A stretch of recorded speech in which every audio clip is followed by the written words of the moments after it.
¿Qué tal amigos? ¿Cómo están? Bienvenidos a un nuevo video aquí en el canal, un video en el cual hablaremos de la segunda parte de la adaptación de Batman The Long Halloween, película que se estrenó el martes 27 de julio, lo más probable es que esto lo estén viendo el fin de semana o después, película que debo decirles que también me ha gustado mucho como la primera parte, la esperaba bastante ya que como hace un mes más o menos se estrenó la primera parte que me dejó muy intrigado y considero que esta segunda no ha decepcionado y creo que ha cumplido de las expectativas que yo tenía con respecto a la película. Pero bueno, antes de hablar de todo eso, debo decirles que va a haber la parte con spoilers para la gente que ha visto la película y la parte sin spoilers para la gente que no ha visto la película. Adicional a eso, en la descripción estará el link para que vayan a verla completamente gratis si es que no la han visto y puedan ver la parte con spoilers. Pero bueno, no me quiero enredar tanto, dentro intro y comenzamos.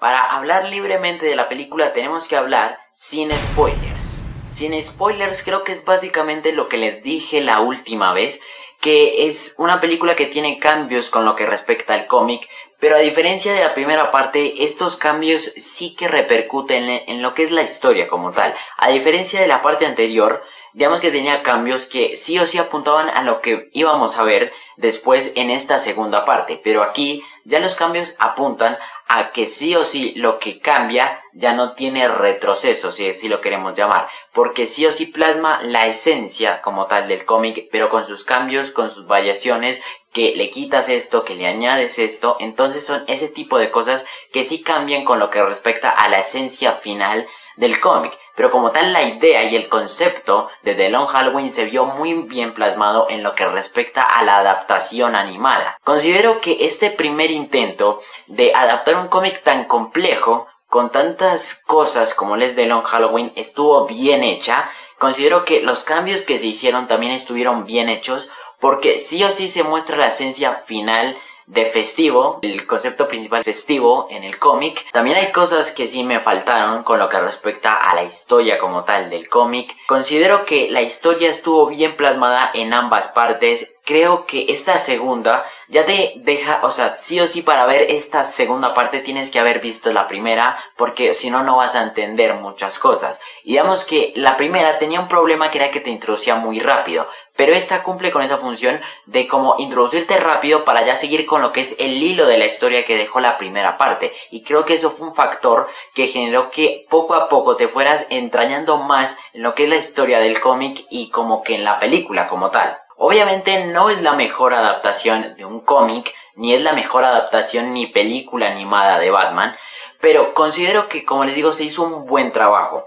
Creo que tanto de parte de la gente que estaba adaptando el cómic como la gente que respetó la esencia del cómic, porque si no respetas la esencia del cómic es una historia completamente libre, que fue lo que pasó con Batman Hush, pero si respetas la esencia del cómic es bueno porque es como tal la idea del cómic con sus variaciones y con ese tipo de cosas, que era lo que yo quería ver y por eso me gusta tanto esta película, porque tal cual no se fue a lo literal, que es ver esta cosa que está en el cómic y verla en la película, tal cual no es así. Entonces también me gusta mucho porque para eso voy y leo el cómic y sé perfectamente qué pasa en la película. Obviamente hay hechos predecibles, ya que pues cualquier persona que esté familiarizada con el cómic va a saber qué pasa después, o perfectamente te pueden dar una sorpresa con cierto cambio que han hecho. Entonces creo que eso ha ayudado bastante en lo que respecta a que la historia se desarrolle de gran manera y como que no sientas que tienen que estar arraigados a lo que tiene el cómic. Se toman sus libertades que funcionan muy bien. Y digamos que estoy hablando muy por encima con lo que respecta a la trama porque ya me quiero meter en los cambios. Así que hablemos con spoilers. Ok, como les dije, la película tiene esa función de introducirte inmediatamente en lo que dejó la anterior. Digamos que hay algo, y es que la película sí como que pasa bastante rápido en lo que significa como los asesinatos que van ocurriendo a partir del día de San Valentín, porque si nos damos cuenta, cada asesinato en sí tiene un volumen en el cómic. En este caso creo que pasaron 10 minutos y ya iban en 2 asesinatos, que fueron el del día de San Patricio y el del día de San Valentín. Adicional a eso le cambiaron el hecho de que Hiedra controla a Bruce, que en el cómic es de diferente manera, que bueno, en la película ya sabemos que va a ser otro cambio con la escena postcréditos de la anterior película. Y digamos que hay cosas que pasan bastante rápido para lo que ocurre en la historia como tal del cómic. Incluso creo que resumieron más o menos de 7 a 8 volúmenes del cómic en 1 hora y media de película. En cambio, considero que la primera tuvo mejor desarrollo al desarrollar tan solo 5 volúmenes pues del cómic en 1 hora y media de película, porque aquí ya se enfrascaron mucho en demasiados volúmenes, incluso eliminando uno, que fue el del Acertijo, porque el Acertijo no aparece en ninguna parte de la película, y en el cómic está un volumen dedicado completamente a lo que es la parte del Acertijo. Entonces como que fueron desarrollando esos 7 volúmenes bastante rápido, pero eso funciona también muy bien, porque no sientes que va a ser una historia completamente larga, sientes que es una película que sí o sí tiene que dar punto final a lo que es la historia de The Long Halloween y lo que dejó la primera parte, y creo que eso está bien plasmado al desarrollar esos 7 volúmenes. Nos presentaron personajes nuevos, como fue el caso de Sofía Falconi. Ella es la hija de Falconi, también aparece en el cómic, aproximadamente creo que en el 6º o 7º volumen más o menos. Este personaje, como les digo, también fue muy transitorio, porque considero que en el cómic aparece mucho más y se desarrolla más. Pero obviamente al ser esta una adaptación y como les digo, como ese desarrollo tan fácil y rápido que le dieron, creo que el personaje sí que se quedó con varias cosas que ofrecer. Incluso también algo que no desarrollaron muy bien desde la primera película fue esa enemistad y rivalidad entre Falconi y Maroni, cosa que en el cómic se comienza a desarrollar más o menos desde el primer volumen, desde la primera parte del cómic, y poco a poco se va desarrollando. Pero aquí no se desarrolla tan bien porque desde la primera película tenemos muy poca rivalidad entre estos dos. Incluso Maroni apenas sí apareció en unas cuantas escenas, y aquí como que ya lo quieren plasmar que ellos son los máximos rivales, que son los máximos enemigos, sin incluso haber traído como un trasfondo anterior a lo que respecta a esa enemistad que en el cómic se presentaba. Y ese fue un error que sí cometió esta película y esta adaptación al momento de desarrollar esa enemistad. Como les dije, eliminaron un volumen completo, que fue el volumen del Acertijo, donde Enigma va a ayudar a Falconi a tratar, y digamos que, o sea, es tanto bueno por el hecho de que es un volumen quizás innecesario con lo que respecta a cómo se iba desarrollando y la secuencialidad que tenía la película, pero también es necesario para entender la esencia de Festivo y quién carajos es Festivo, que es la pregunta que este cómic y que la película tiene por sobre todo. Considero que el personaje de Harvey aquí ya se le va desarrollando un poquito más, y creo que tiene hasta más protagonismo que el mismo Falconi, pues digamos que eso se va desarrollando por partes del cómic, al cabo de que en el final sí que sí, el mayor protagonista viene siendo Harvey, o viene siendo Dos Caras. A diferencia, desde el inicio se comenzó a plantear que Harvey tenía que ser el mayor protagonista de esta película. Entonces creo que un punto a favor por el hecho de traer como ese protagonismo que siempre tuvo Harvey en el cómic, pero también fue desacierto porque Falconi es uno de los personajes principales que le brinda la esencia principal a lo que es The Long Halloween. Entonces creo que por eso está mal visto y mal planteado el hecho de que Harvey tenga mayor protagonismo que el mismo Carmine. Digamos que los villanos complementarios que se mostraron, que los de la primera parte están mejor hechos. Digamos que el mejor yo creo que es el Joker, porque se le dio desarrollo, se le dio sus buenas apariciones, e incluso se le dio bastante trama en lo que respectaba a lo de Festivo, a diferencia de los villanos de esta película, que no son tan buenos como digamos. En el cómic cada villano tiene un volumen, por decirlo así, tiene una parte en la cual cada uno puede brillar, a diferencia de esta, donde digamos que Hiedra Venenosa a los 20 minutos ya no estaba controlando a Bruce Wayne. Scarecrow y el Sombrerero Loco en el cómic sí que sí estaban brillando un poquito más y tenían un poquito más de protagonismo, pero aquí digamos que se planteó primero muy bien con Scarecrow y luego se le olvidó por completo. y se enfocaron mucho en el tema de Harvey y en el tema de Falcone, cosa que no está mal. Pero la cosa es que ese tipo de personajes complementarios también se les tiene que desarrollar un poquito y no solo meter una primera aparición muy impactante, que eso sí tengo que admitirlo. La primera aparición de Scarecrow fue muy buena, pero luego se le olvidó por completo y eso generó que el personaje después tú lo vieras. Y esa es la cosa, ¿no? Como que los villanos son bastante transitorios, o sea, Hiedra comienza, Hiedra sale, Scarecrow comienza, Scarecrow sale, y así con ese tipo de villanos complementarios. A Catwoman se le cambió bastante la personalidad y digamos que la esencia del personaje con lo que respecta al cómic, porque aquí se le desarrolla un poquito más, incluso se le añade el factor de que Falcone es su padre, yo no sé cómo, pero sí que se le añade ese tipo de cosas. Entonces considero que al personaje no se le pintó como una villana, a diferencia del cómic, que en el cómic sí se vio desde el inicio como una villana, como carta doble que Batman iba a tener, tanto de aliada como de enemiga, pero aquí desde un inicio se le plantea como una aliada más que todo, desde la primera parte incluso. Entonces creo que es también acertado como un punto menos. Y es que varios cambios de la película, si no es que todos, apuntan tanto positivamente como negativamente. En el caso de Falcone considero que el personaje no tuvo tanto desarrollo, creo que se le descuidó mucho con lo que respecta a su esencia del cómic. Creo que es un personaje que también dejó bastante que desear, porque creo que desde el inicio se le planteó como ese personaje que tú sí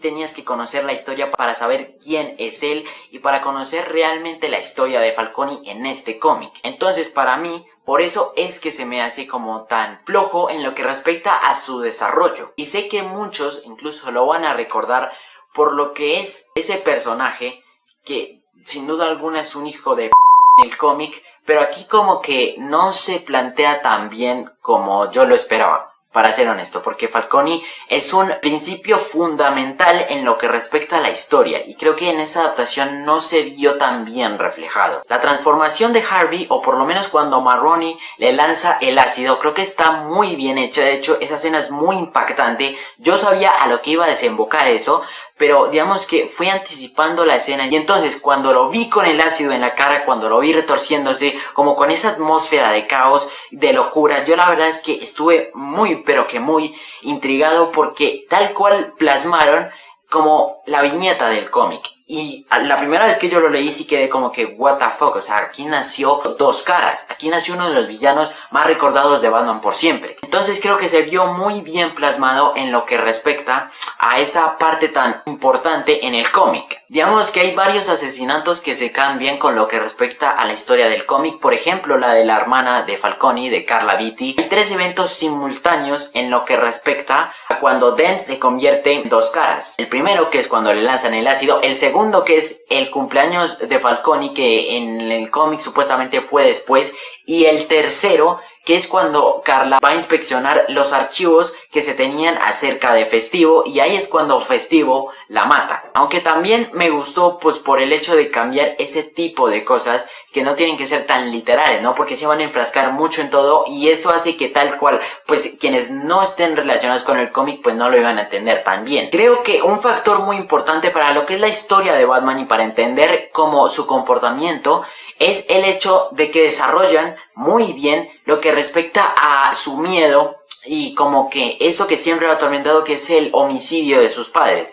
En la segunda parte del cómic, si así lo queremos llamar, digamos que a partir del Día del Padre, eso se comienza a ver plasmado en lo que respecta a las motivaciones que tiene el personaje, y digamos que en lo que siempre ha sido la historia de Batman. Aquí se desarrolla un poco más a fondo por lo que respecta a la historia que tiene la familia Wayne con la familia Falcone, cosa que también se vio muy bien en la película. Y como les digo, ese factor de los padres de Bruce y su influencia sobre él hace que tú te conectes mucho más con lo que es Batman, además de lo que ya estás conectado, pues en toda tu vida has visto a Batman. Pues creo que también está muy bien hecho con lo que respecta a ese factor determinante en lo que es la historia de Batman, e incluso en las motivaciones y lo que impulsa al personaje en esta película. Creo que la batalla final le faltó un poquito más de trabajo. No me refiero a animación, me refiero a desarrollo, me refiero a secuencialidad, porque si se dan cuenta en la viñeta del cómic es muy impactante cómo todos los villanos vienen por Falcone y cómo Harvey los está dirigiendo. Pero aquí como que tú dices, bueno, pero pero ¿por qué no lo hicieron igual que el cómic? Así hubiera estado perfecto. Ese pretexto de que primero comenzaron una explosión en la ciudad, luego se metieron donde Falcone y luego terminaron donde Falcone. Bueno, eso ya fue mucho pretexto, que se enrollaron mucho y eso la verdad tampoco me gustó mucho. La revelación de Gilda sí que me voló la cabeza, o sea, digamos que aquí no aparece tanto, en la segunda película no aparece tanto, pero digamos que cuando comienza a revelarse poco a poco lo que el personaje es, quien en realidad es, yo como que fui anticipando, porque de hecho en el final del cómic ella se revela como la segunda Festivo, si así lo queremos llamar, pero me gustó la conexión que le dieron tanto con Falcone como con Alberto. De hecho, esa era una teoría que supuestamente se tenía de que Alberto era esa persona a la que Gilda había mencionado en la primera película cuando le dijo a Harvey por qué no puede ser más cómodo. Entonces me gustó porque mostró mucho las motivaciones del personaje, me gustó cómo mostró la esencia de Festivo, tal cual no la de Festivo, porque en realidad en el cómic Festivo sí es Harvey. Aquí ha dejado esa gran incógnita de en realidad quién es Festivo, si Harvey en realidad sí fue quien mató a todos, o si él fue quien se echó la culpa porque Gilda en realidad era Festivo. Yo en lo personal me inclino que Gilda cogió de pelele a Harvey para que asesinara a todos estos y como que él se enfrascara tanto en lo de Falcone que terminara hasta matándolos, y que ella solo hubiera matado a Maroni como para que a Dent no lo inculparan del todo, o bien ella siempre pudo haber sido Festivo. Lo que me lleva a dudar es que si se dan cuenta como que la silueta de Festivo en el asesinato de Maroni es diferente a la silueta de los demás Festivos de los otros asesinatos. En lo personal me guío más por la segunda, de que Gilda mató a todos y que pues su venganza pues al fin fue cobrada. Pero fue algo que cambió determinantemente lo que respecta a la esencia final del cómic, el final del cómic como tal, pero me gustó porque muestra que a través de cambios significativos en la trama también se pueden abrir muchas cosas importantes, incluso esa conexión yo estoy seguro que muy pocos se la esperaban y que sí, para una adaptación live action hubiera funcionado muy bien. Por último, yo diría que el tema de Harvey, como que de la doble personalidad, eso tal cual no lo desarrolla en el cómic, o por lo menos digamos que no tan literalmente. En este caso como que él comienza a oír esa voz dentro de su cabeza, que es lo que hace que su mente se parta en dos, desde la parte que es buena hasta la parte que está corrompida, y esa dualidad que siempre ha presentado dos caras. Digamos que mejor plasmado se ve en el Harvey Dent de Batman, la serie animada, digamos que cuando él se transforma, pero en el cómic eso no está como tal, esa segunda personalidad no está, como esa voz en la cabeza no está en ninguna parte, y creo que fue un factor adicional, pero también como un pretexto, como que para que se desarrollara como tal, para convertirse en dos caras. Entonces creo que también fue un pretexto que se pudo haber quitado perfectamente, e igual se hubiera respetado lo que fue Dos Caras y la transformación de Dent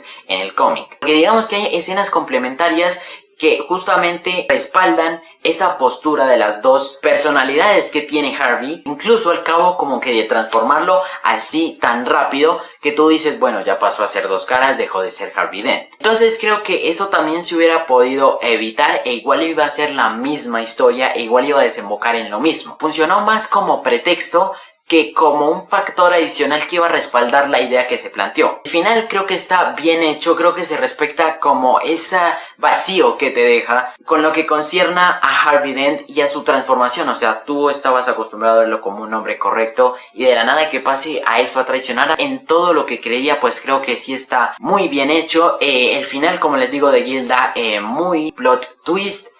También Batman y Gatúbela creo que fueron buenos personajes en lo que respecta a su relación, a pesar de que a Selina se le cambió bastante. Y digamos que las escenas finales también están bien logradas, como que ya para dar cierre a esta historia. Algo de lo que sí me voy a quejar: ¿alguien me explica por qué carajos todos los carros son como antiguos, son como de los años 70, 80, y Harvey tiene un celular táctil? O sea, alguien explíqueme si es que están en una tierra paralela donde utilizan carros, pero la tecnología está muy bien, o alguien que me explique, por favor. Con respecto a la postcréditos, digamos que no dura como la anterior duraba como 1 minuto, esta dura como 20 segundos, y creo que casi grito. Es más, la acabé de terminar de ver. O sea, el hecho de que quizás este Bruce Wayne o este Batman viva en una tierra paralela, o bien puede ser la misma tierra donde está Superman, Man of Tomorrow, es la misma donde está Flash, que fue lo que se explicó en Justice Society World War II de la cual no saqué opinión. Si quieren opinión, déjenmelo en los comentarios. Pero bueno, me gustó porque además de eso, o sea, además de concluir ya que van a formar una Liga de la Justicia ya afortunadamente, también concluimos que Green Arrow existe en este universo que creo que no se había presentado ya en las dos películas anteriores, además de las de Batman, no se había presentado y me gusta bastante porque va a ser un miembro oficial y primario de esta Liga de la Justicia. Incluso en el anterior universo animado no se le presentó a Green Arrow, me parece que nunca lo vi, cosa que me dolió porque se le extrañó al Hawkeye de DC. Me acuerdo cuál es la copia. ¿La copia es Green Arrow o Hawkeye? Pero no importa, la verdad es que me gusta muchísimo porque está apuntando mucho más a lo que es los demás proyectos de este universo animado. No me refiero a Injustice, porque Injustice no va a ser parte de este universo, va a ser una historia aparte. Pero sí que sí me ha dejado con muchas ganas de ver nuevas cosas en este universo y de ver mucho más lo que se aproxima en este. En conclusión, Batman The Long Halloween Parte 2 es una película bien hecha que presenta la esencia final y principal del cómic de El Largo Halloween. Tiene cambios muy significativos en lo que respecta a la historia final que de una u otra forma afectan en buena medida el final de la película, afectan positivamente y demuestran cómo una adaptación puede tomarse sus libertades al cabo de lograr una gran cinta animada. Se hizo un gran trabajo al adaptar conceptos e ideas tan complejas como las del cómic. Hay muy buenos personajes que de muchas maneras aportan a la historia, hay otros que faltó mucho por ver y considero que se concluyó muy bien la historia que se quiso plantear. La primera parte al cabo de ser no la mejor, pero sí una muy buena adaptación animada de una de las mejores historias del hombre murciélago. Así que nada, dejo el video por acá, no se les olvide si les ha gustado dejarle un like y si no lo están, suscribirse al canal con la campanita para que no se pierdan de los próximos videos. También que dejen todo lo que piensan de esta segunda parte de la adaptación en los comentarios. Por mi parte eso fue todo, nos vemos en la próxima.